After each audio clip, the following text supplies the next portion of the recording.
não parar, não precipitar e não retroceder. Então dizer para esse cara, sabe quando nós vamos parar? Nunca. Nunca na sua porca vida. Né?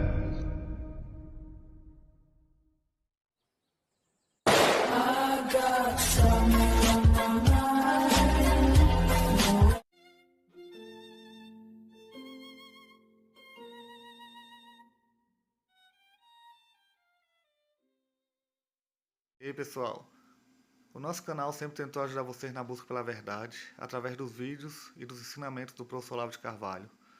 Não são só vídeos que a gente coloca aqui no YouTube, na nossa comunidade a gente também coloca artigos e textos do nosso amado professor. Espero que estejam gostando e quem puder, ajude o nosso canal, compartilhe ou apoie se puder. A gente está aqui desde 2012, sempre fazendo esse trabalho e sempre tentando ajudar. Que Deus nos abençoe a continuar. E obrigado a todos. Fiquem com o vídeo. E preciso ter alguns exercícios de formação do vocabulário. Tá certo? Formação de vocabulário não é ler dicionário, não é decorar dicionário. Tá certo? Como é que você forma o vocabulário? É buscando as coisas que você já conhece e cujo nome você desconhece e buscando em seguida esses nomes. Quer dizer, você não vai partir das palavras para encontrar as coisas respectivas, mas ao contrário, você vai partir das experiências que você tem, né, e você vai buscar os nomes que expressem aquilo. Está entendendo? Por exemplo, um exercício muito bom é você olhar para a sala onde você está e você ver as cores que existem ali e ver se você sabe o nome de todas essas cores. De todas essas gradações. Já não sabe. Né? Mas, se você está percebendo essas cores, você sabe a diferença entre elas. Né? Você só não sabe dar o nome, mas você está sabendo a diferença. Então, a sua inteligência reflexiva, falante, etc., etc., ela tem que aprender com aquela outra inteligência mais básica.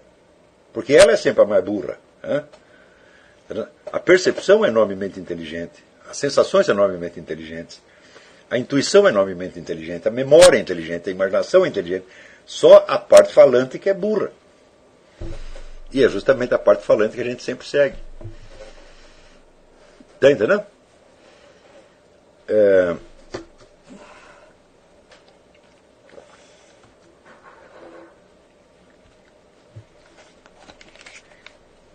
Na escola, antigamente, as pessoas faziam um exercício de descrição. Mas esses exercícios eram tão esquemáticos e tão pobres que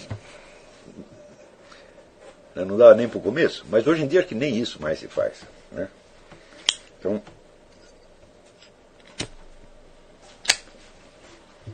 eles pensam assim, onde já se viu obrigar a criança a descrever a realidade? Isso aí é limitá-la, tá certo? A criança tem que inventar o que ela quiser. Né? Muito bem, se entenderam este primeiro exercício, eu vou lhes passar um outro.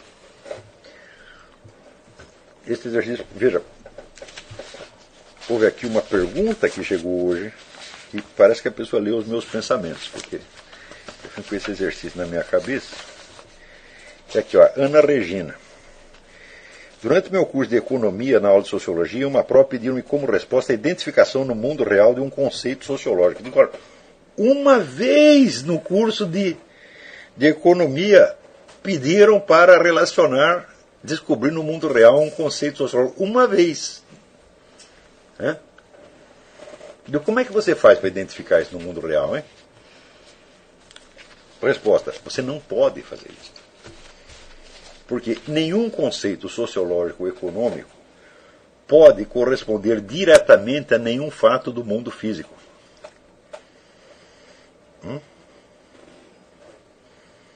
Vou mostrar para vocês como é que você chega a ter uma percepção da sociedade humana que lhe permita mais tarde saber a que correspondem os conceitos econômicos, sociológicos, etc, etc, etc. Então, você vai ficar sentado na sua sala, no seu escritório, pode ser na cozinha, no banheiro, pegar uma folha de papel e fazer uma lista de todos os objetos que tem ali. Não pega um lugar muito cheio de coisa. Você entrar no meu escritório, nunca mais vai terminar a sua lista. Certo? E lá é o bagulhódromo. Né? Hoje mesmo minha mulher está se queixando, pô, a gente não pode entrar aqui, que a gente fica tropeçando, caindo. Então não pega um lugar como pega uma coisa que tenha menos. Tá? Então, e daí você vai pegar cada um daqueles objetos e perguntar assim, como foi que isto veio parar aqui?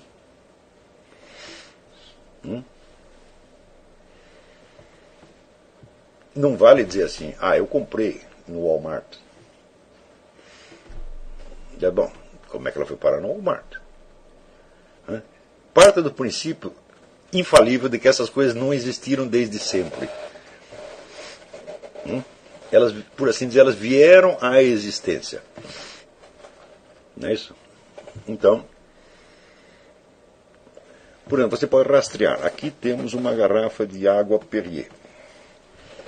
Então, este negócio aqui ajunta duas coisas absolutamente heterogêneas que jamais poderiam ter vindo do mesmo lugar. A água que está dentro e o plástico da garrafa. Não é isso? Mas ainda tem aqui umas letras. Olha, água, plástico e letras não podem vir do mesmo lugar. Então é o seguinte, você imagina, faça esse exercício na sua imaginação, você tenta imaginar a fonte, o sujeito lá descobriu um buraquinho de onde saía a água, tá certo? Ele, bom, isso bastou? Eu falo, não. O sujeito precisou pegar esta água, né, e levar para um laboratório para analisar, para ver que propriedades aquele raio de água tinha. O laboratório também não surgiu do nada, alguém teve que construir o laboratório, e um monte de gente teve que estudar, né? O sujeito estudou química, estudou farmacologia, etc. Tem um monte de técnico lá, todos tiveram que ser formados um por um, tá certo? E daí o sujeito voltou lá e falou, bom, agora aqui eu tenho uma água aqui que é uma coisa maravilhosa, mas como é que eu vou fazer para explorar isso aqui? Eu não tenho dinheiro. Daí ele pegou e falou, bom, eu vou no banco pedir dinheiro emprestado para eu montar aqui, né, uma empresa de água mineral. O banco também não saiu do nada. Alguém teve que acumular uma riqueza que no começo pode ter sido roubada. Convenhamos, muitos bancos surgiram assim, mas foi muito tempo atrás, a gente já não lembra essas coisas. Então você tem aí toda uma história, quer dizer, a história da origem dos bancos. Daí, aos poucos, o sujeito chegou lá e conseguiu convencer o fulano do banco a lhe dar um dinheiro. Daí ele foi para lá, agora nós precisamos de uns equipamentos. Eu digo, mas espera aí, que equipamentos você usa para você extrair água mineral e engarrafá-la? Você vê que coisa enormemente complexa. Tudo para chegar a essa garrafinha aqui. E você vai tentar reconstituir para cada objeto que está ali a origem, o rastreamento todo. Desde o seu estado de matéria-prima, quer dizer, matéria-prima sem forma, tinha uma forma completamente diferente disto, até que ela adquiriu esta forma aqui. Por outro lado, o plástico. Peraí, como é que eu vou engarrafar? Né? Agora a garrafa plástica, antigamente era vidro. Né? O vidro, o processamento do vidro é uma das coisas mais fascinantes que existe no mundo. Uma vez eu fui comprar uma chapa de vidro e acabei ficando 8 horas no escritório do sujeito porque ele me explicou tudo sobre o vidro. Eu saí dali atônito. Né? Inclusive eu descobri que o vidro, ninguém sabe se o vidro é sólido ou líquido. Porque se você põe uma chapa de vidro aqui na quina, ela vai dobrando, ela vai derretendo, só que leva muito mais tempo que a água. As janelas das catedrais medievais, se você, em vez de olhar de frente, você olhar de lado, elas estão com o formato de um pingo. Quer dizer, vai descendo e vai derretendo. Olha que material mais enigmático. Né? E justamente é esta natureza ambígua do vidro que permite que ele seja processado industrialmente pelo fogo. Então, se fosse o vidro, você ia lá reconstruir a história do vidro para você saber como é que fizeram a garrafa. Como é plástico, complicou, pô. Porque o nego teve que furar um poço de petróleo. E daí como é que vai fazer para transformar o petróleo no plástico? Tudo isso foi feito, isso não é invenção sua. Para que isso chegasse aqui, tudo isso foi feito realmente. Você está reconstruindo na sua imaginação, mas essa imaginação está muito próxima da realidade, porque você está reconstituindo ações humanas que foram realmente praticadas. Então, isso aí, esse exercício eu devo ao pai de um colega meu. Uma vez eu estava na casa deles, estava comendo um lanche na cozinha, e o pai, que é um sujeito inteligentíssimo, ele chegou e disse: como é que essas coisas vieram parar aí na sua mesa? Então dali tinha um presunto, ele explicou como é que fazia o presunto, né? Tinha o pão, ele explicou como é que fazia o pão, né? E daí eu fui comendo, eu falei: pô, mas esse negócio, estou dando trabalho para toda essa gente? Estou. E no momento em que você faz isso, esse exercício, você faz uma vez, não é para fazer uma vez, é para sempre lembrar disso. Você está saindo, vamos dizer, de um mundo de objetos, ao mesmo tempo mágicos, mas inertes, para um mundo de objetos historicamente vivos. Quando você tiver feito esta listinha, né, chegar no 10º objeto, e você tiver imaginado, se você não tiver os elementos imaginários para isso, você procura numa enciclopédia como é que se faz aquilo. Então, quando você tiver chegado no 10º elemento, e você vai ver a imensa complexidade de ações humanas que foram necessárias só para você ter aquelas coisinhas no seu ambiente. Nesse instante, você vai perceber por que o socialismo não funciona. Porque você imagina se pode existir um escritório central onde alguém coordena tudo isso, não para os objetos que estão na sua sala, na sua cozinha, mas para todos os objetos fabricados pelo ser humano. É uma ideia tão imbecil, que ninguém deveria ter jamais pensado. Você está entendendo? É claro que esta imensidão de ações humanas, essa trama enormemente complicada de ações humanas, necessária para que você tenha um copo, uma garrafa, uma mesa, um cigarro, uma comida, um sanduíche, etc, etc, etc, não pode ser administrada por ninguém. Por quê? Porque isso aí é a variedade inteira das ações humanas. Está entendendo? Ou seja, administrar a economia é administrar o universo. Ninguém pode administrar isso aí, só Deus pode. E olha, mesmo Deus tem algum trabalho para fazer isso, está entendendo? Então, você quer se livrar do socialismo de uma vez por todas? Faça esta experiência. Como foi produzida cada uma dessas coisas que estão aqui. Ao fazer esse exercício, você está saindo do mundo alienado, subjetivo, para a trama da história real onde você está. E agora é curioso que o próprio Karl Marx, que foi o sujeito que dizia que a coisa essencial na vida é o processo de produção, quer dizer, a transformação humana da natureza, como é que ele pôde pensar nisso e terminar na ideia socialista? Eu digo, mas é um jumento mesmo. Sinal, ele não pensou isso aqui que nós estamos falando. Ele pensou só os conceitos abstratos. Ele não lembrou que cada uma daquela coisa tinha que ser feita. Agora, você imagina, na fabricação de uma coisa dessa, um número imenso de percalços que pode ter. Por exemplo, eu estou escrevendo aqui, falando negócio do petróleo, da água e tal. Eu digo, bom, está muito bem, só que lá, quando eu estava transportando o negócio, furou o pneu. Eu digo, é pneu? De onde veio o pneu?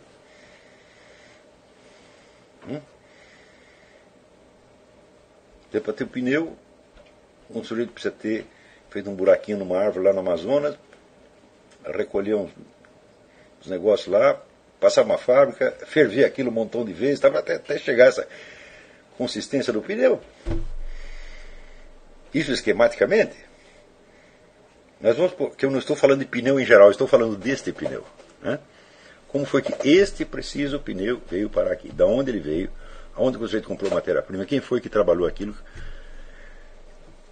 E tentem, voltem sempre a isto, para dar consistência ao mundo dos seus pensamentos socioeconômicos. Está entendendo? Quer dizer, eu concordo com Karl Marx que, claro, uma coisa importantíssima da vida humana é a transformação da natureza em objetos que nos servem. Não tenho a menor dúvida. Só que por isso mesmo eu sei que isso não pode ser administrado. Por exemplo, você acha que cada uma dessas empresas que fez esta garrafa, que esburacou lá para pegar água, que fez esta mesa, etc, etc, você acha que cada uma dessas é perfeitamente administrada? Não teve erro nenhum, não perderam dinheiro? Meu Deus, para você administrar uma já é um desastre. Olha aí, a General Motors acabou de falir. É um negócio grande demais, complexo demais, tá certo? E se atrapalhou. Daí o que eles fazem? Insere essa máquina complexa numa outra maior e mais complexa ainda que se chama governo.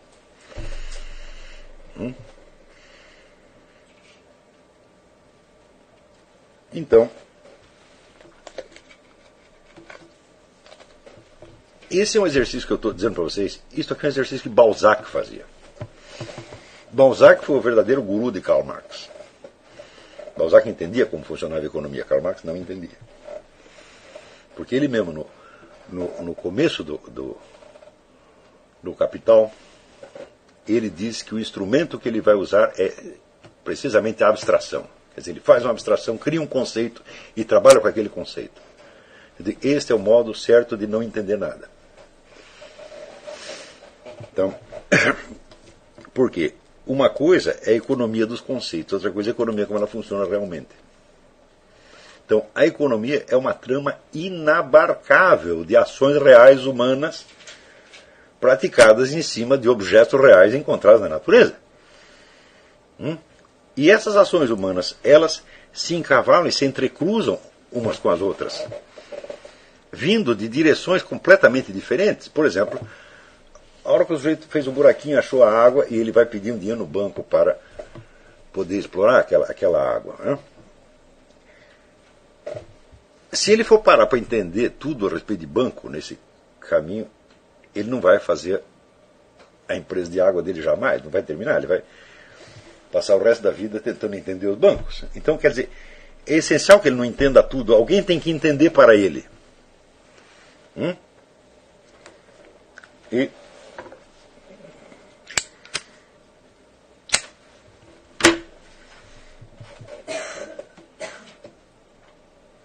a hora que você começa a ver como a sua vida depende das ações de milhares de outras pessoas, então você começa a entender a verdadeira natureza humana. E você entende o que Santo Agostinho quis dizer quando ele disse que a base da sociedade humana é o amor ao próximo. Porque se tudo isto funcionasse na base da sacanagem, na base da luta de todos contra todos, meu filho, não dá para fazer o primeiro buraquinho para encher a primeira garrafa de água mineral. Tudo isso que eu estou falando é na base da colaboração. São pessoas que se ajudam umas às outras. Note bem que o elemento de ajuda ele transcende tão infinitamente o elemento de vantagem e lucro, mas tão infinitamente, que o lucro passa a ser apenas um elemento a mais, sem o qual o sujeito não sobreviveria, evidentemente, mas o lucro é a parte de autoajuda que existe numa coisa que é toda feita para os outros. Por isso, se você pegar qual é a margem de lucro das grandes empresas que tem no mundo, quando chega a 2, 3% num ano, é uma monstruosidade. Você pega aí, sei lá, como é que faz o Macintosh, a Apple, ou a Microsoft. Meu Deus, quantos computadores eles não fizeram? Quantas pessoas não foram ajudadas por esses computadores? Aquilo salvou milhares de vidas. Facilitou a vida de todo mundo. Está entendendo? Aliviou o trabalho dos seres humanos. E depois, no fim do ano, ganhamos 1,2%. E daí ainda chega o filho da puta para dizer que a base da economia é a exploração do homem pelo homem. O que é isso aí? Falta de imaginação. E uma imaginação desconectada da experiência real. São pessoas que nunca fizeram esse exercício que eu estou dizendo. Está entendendo? Olha, eu, por exemplo, eu sei o quanto eu sou grato ao senhor que inventou computadores e as fábricas de computador. Porque se não existisse computador, eu jamais teria publicado um livro. Porque os meus papéis, até o ano de, sei lá, 1990, estavam uma tal confusão, mas tal, que eu jamais conseguiria juntar aquilo para fazer um livro. Nunca. Daí veio o computador, daí eu contratei uma garota e falei, você passa tudo aqui para o computador. Daí, de repente, eu consegui dominar aquela selva. Entendeu? Então, eu só comecei a escrever livro porque existe computador. Senão, eu nunca teria feito isso. Agora, no fim do ano o sujeito ganhou 1,2%, 1,3% de lucro. Eu digo, mas, coitadinho.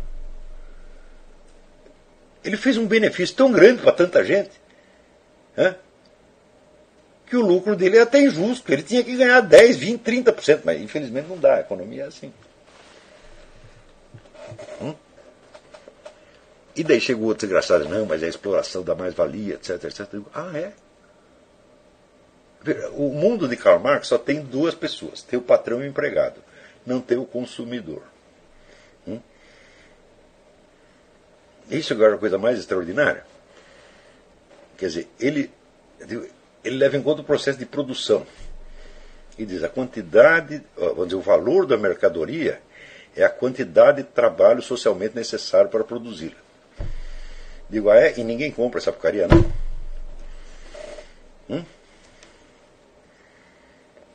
Por exemplo, outro dia rifaram aí uma calcinha da Madonna. O sujeito pagou 2 milhões pela calcinha da Madonna. Quanto trabalho socialmente necessário deu para produzir a calcinha da Madonna? Nada. Mas como tinha um monte de milionário louco, fã da Madonna, aquilo passou a valer 2 milhões.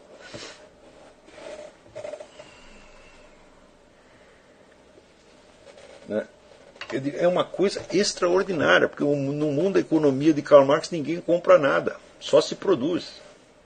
Só existem burgueses e proletários.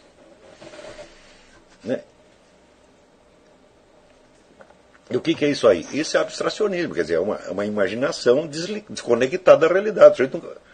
O fato é que Karl Marx, quando escreveu, até o momento que ele escreveu o Capital, ele nunca tinha visto um proletário. Ele nunca tinha entrado numa fábrica, nunca conversou com o proletário. Ele só conheceu alguns proletários que já eram líderes proletários, que já não trabalhavam mais, evidentemente, era que nem o Lula, né? Você foi torneiro mecânico 2 anos, daí entrou para o sindicato e nunca mais. Hoje ele não consegue distinguir entre um torno mecânico e uma vaca, tá entendendo? E também, como torneiro mecânico não devia ser grande coisa, porque torneou o próprio dedo. Né? Então, o meu pai era aficionado por tornos, ele brincava com torno, desde moleque ele tinha lá um torno, né? E nunca cortou nem o dedo, muito menos a própria cabeça. O Lula foi a cabeça junta. Né? Então, o Karl Marx só conheceu esse tipo de proletário, quer dizer, ex-proletário. Engels já conhecia por quê? Porque ele tinha uma fábrica, tinha lá a tecelar, então ele via, pelo menos ele via os empregados da própria fábrica. Mas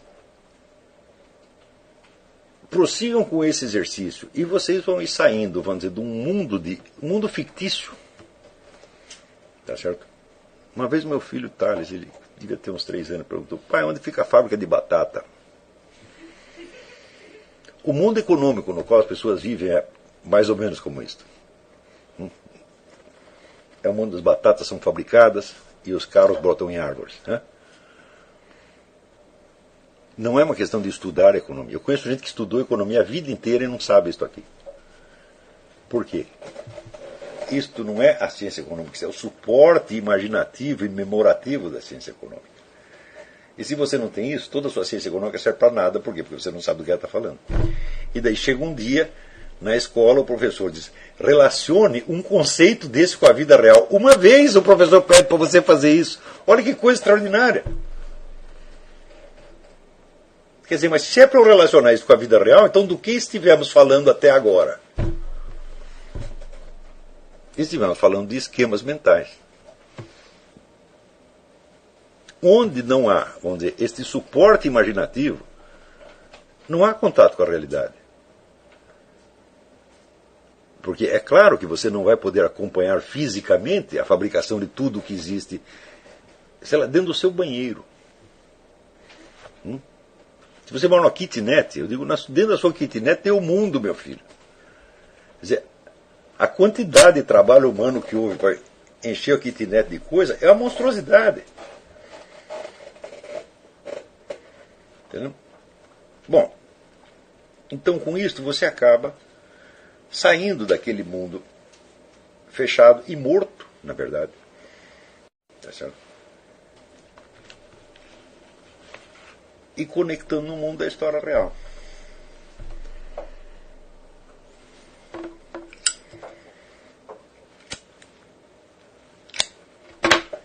Então, lembra bem os dois exercícios? O primeiro é, qual é a diferença entre conhecer e não conhecer? Esse não é para verbalizar. Mas o segundo dá para você verbalizar mais ou menos. Mas tente imaginar, assim, não esquematicamente. Tente imaginar dramaticamente. Quer dizer, visualizando como se fosse um filme. Então aqui tem uma mesa. Que madeira é essa aqui? Aonde tem essa madeira no mundo?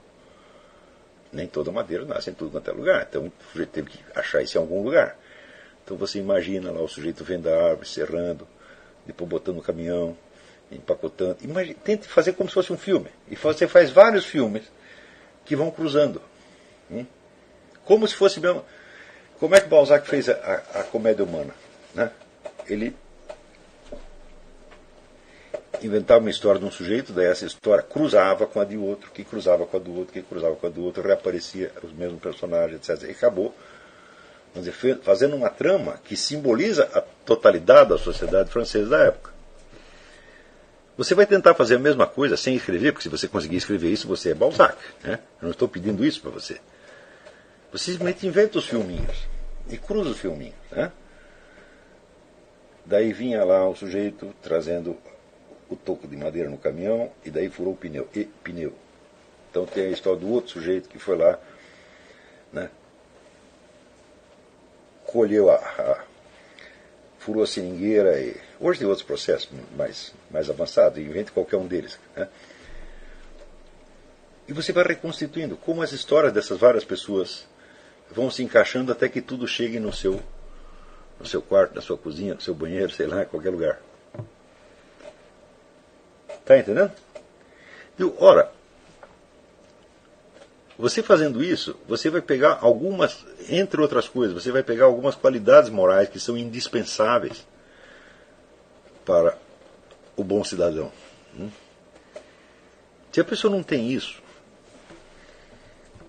ela não tem ideia do que os outros estão fazendo por ela. E ela não tem aquele sentimento de gratidão sem o qual você nunca vai respeitar ninguém, nunca vai ter amor por ninguém.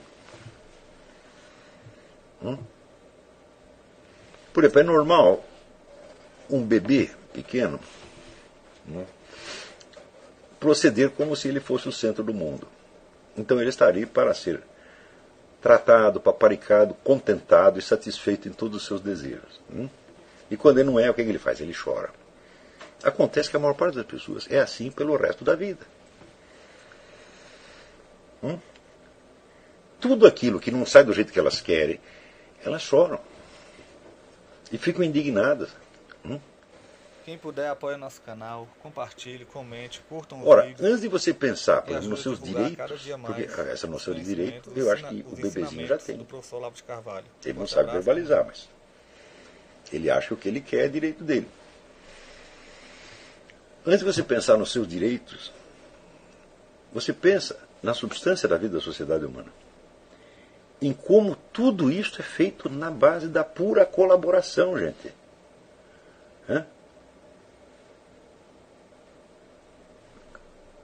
Veja que o elemento, digamos, de desejo de riqueza, de cobiça, ele entra ali. Só que é o seguinte, se o sujeito fabrica pneu, meu filho, não adianta ele pensar em desejo de riqueza, ele vai ter que pensar em pneu. Você está entendendo? O que ele quer? Ele quer só o dinheiro. Ele quer o dinheiro, mas ele tem que pensar em pneu. Está entendendo? Por quê? Porque alguém precisa do pneu. E, do mesmo modo, todos os trabalhos que se fazem no mundo, veja, o que você ganha no fim, ou o seu salário, o seu lucro, é apenas um efeito colateral. Não é nisso que você vai pensar. Mesmo que você seja um banqueiro e você só pense em dinheiro, porque no que você vai pensar? No seu dinheiro? Fala, não é no seu dinheiro, é no dinheiro dos outros, pô. Você está entendendo? Por exemplo, você emprestou o dinheiro lá para a fábrica, não sei o quê. É do seu máximo interesse que aquela fábrica prospere. Então você vai ter que bombear aquilo para aquele negócio prosperar. Se você pensar, não, eu quero todo o dinheiro para mim, só o meu banco vai ganhar dinheiro, a fábrica vai tudo se ferrar, tá falando, é? Então os empréstimos que eles levaram de vocês não vão pagar. Por exemplo, eu conheço um monte de pessoas que têm ódio de banco. Eu digo, eu sou infinitamente grato à existência de banco. Alguém teve que inventar esta coisa, teve que funcionar. E olha, um dia eu precisava de um empréstimo no banquinho aqui da Virgínia. Fui lá pedir, os caras foram examinar meu crédito e falaram, não dá. O senhor não tem recursos para garantir esse empréstimo. A maioria das pessoas ficaria revoltada. Só que, 6 meses depois, apareceu a crise dos bancos. E os bancos estavam tudo afundando, por quê? Porque eles emprestavam para quem não podia pagar. Você está entendendo? Então, aquele gerente do meu banquinho, que me recusou o empréstimo, falei, santo homem. Se todos fizessem como ele, não haveria crise do banco. Você está entendendo? Agora, por que é tão difícil para as pessoas entenderem isso? Porque a imaginação de cada um está presa apenas nas circunstâncias dos seus desejos imediatos, e não consegue conceber a sociedade humana. Então não tem maturidade para discutir as grandes questões públicas. Estão entendendo?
Espero que tenham gostado do vídeo.